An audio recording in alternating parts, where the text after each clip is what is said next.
it's Katarina from the Movie Surfers. Today we're surfing behind the scenes of Disney's Fantasia 2000. In Fantasia 2000, music and animation tell a story everyone can enjoy.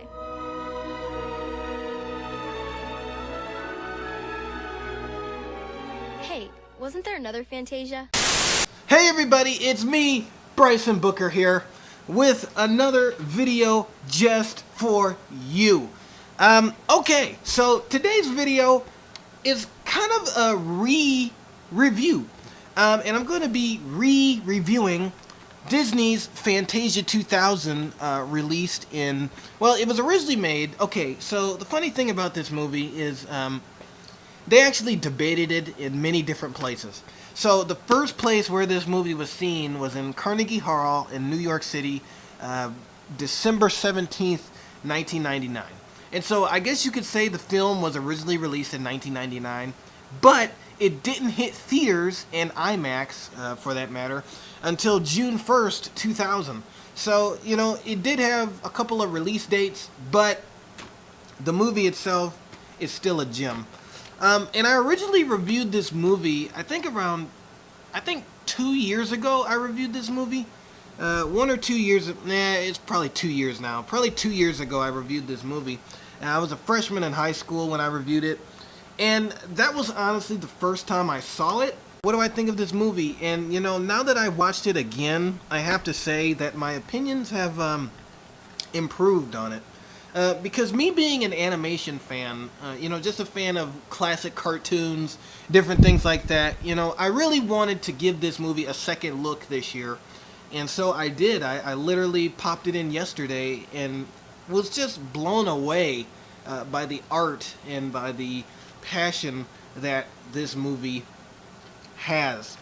And so I got a better TV, I got a better sound system, and so that definitely makes a difference, and basically contributed to the experience when you were watching Fantasia and Fantasia 2000. You know, to see it on a better screen and to have better audio to back it up, you know, definitely will make this movie a bit more enjoyable, because, you know, the audio and the visuals basically aid to the entire experience.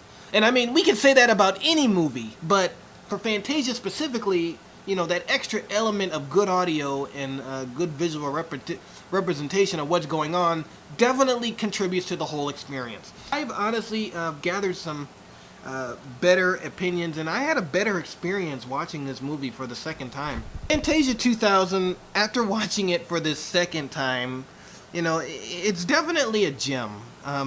The animation is breathtaking, and I like, you know, I like what they did with the different styles of animation. It's not all CG, guys. Even though some shorts do use CG elements, you know, most of the shorts aren't fully CG except really for one of them, and that's the whales, the short with the whales right here. I believe that is called... Oh, and by the way, if you get the VHS, you'll get this special little booklet, basically, that has all of the song info and basically some info about the short itself. Pines of Rome, that's the short with the whales in it. That's really, I can say, the most CGI that they use in this entire film. The other shorts have, again, elements of CGI, but most of this, guys, is traditional animation.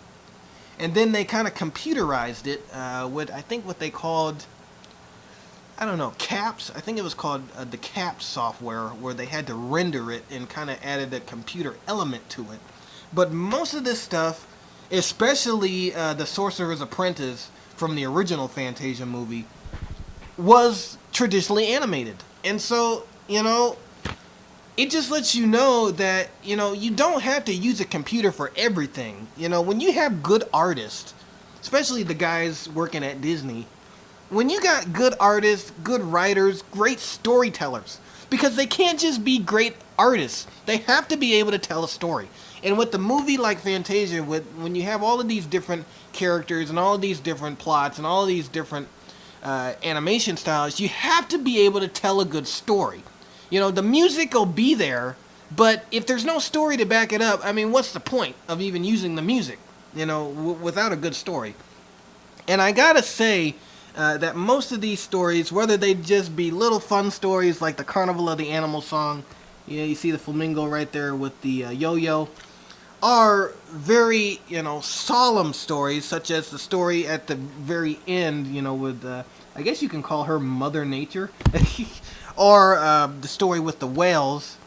The animation, though it may have been breathtaking, it had something to work with.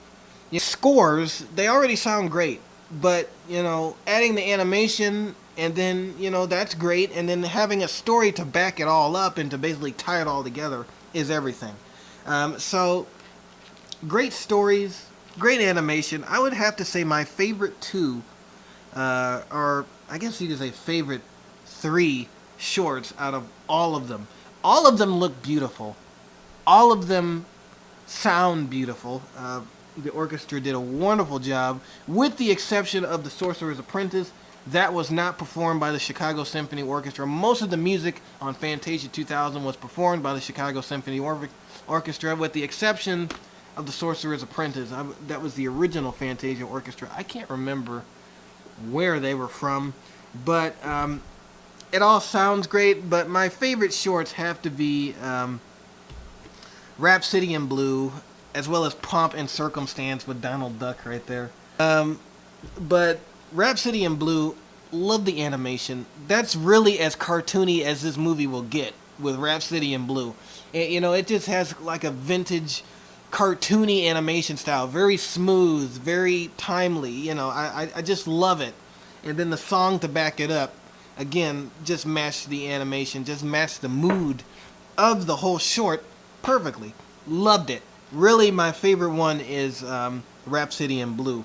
My second favorite one has to be, I believe I said it was Pomp and Circumstance, but now I'm starting to think that it has to be the last one. The last one with Mother Nature definitely was absolutely breathtaking. They just put their everything in that last short.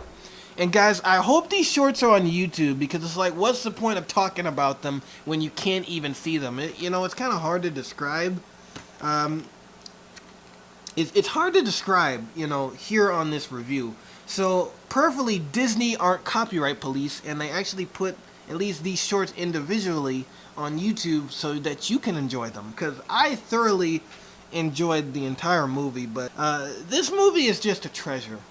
Again, looking at it again, I got a different experience from watching it this time. And an experience that basically says, animation can be breathtaking. It really can be something that you can enjoy. It can be something that can inspire you. It can be something that lifts your spirits.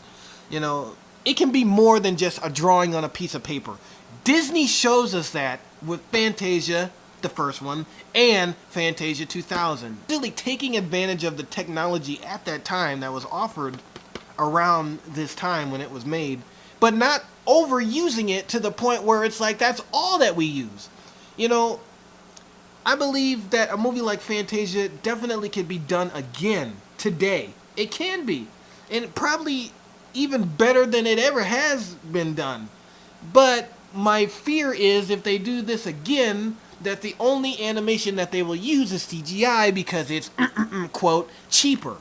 But Fantasia 2000 is that reminder that, CGI can be used, and it's a great thing to have, but, the power of the pen, and paint is still usable and still applicable to animated movies, and still can be. Honestly, it can be today. This shouldn't just be going on in Japan, people. We can bring this back to the USA. Bring back traditional animation.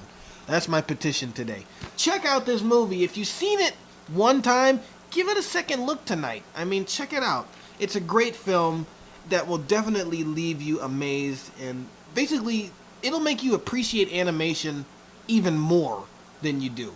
And those of you who have grown up with Shrek and Madagascar, good for you. Those are good movies. But get some traditional animation in your life. Get some Fantasia in your life. You will never forget it. Check it out for yourself. Fantasia 2000.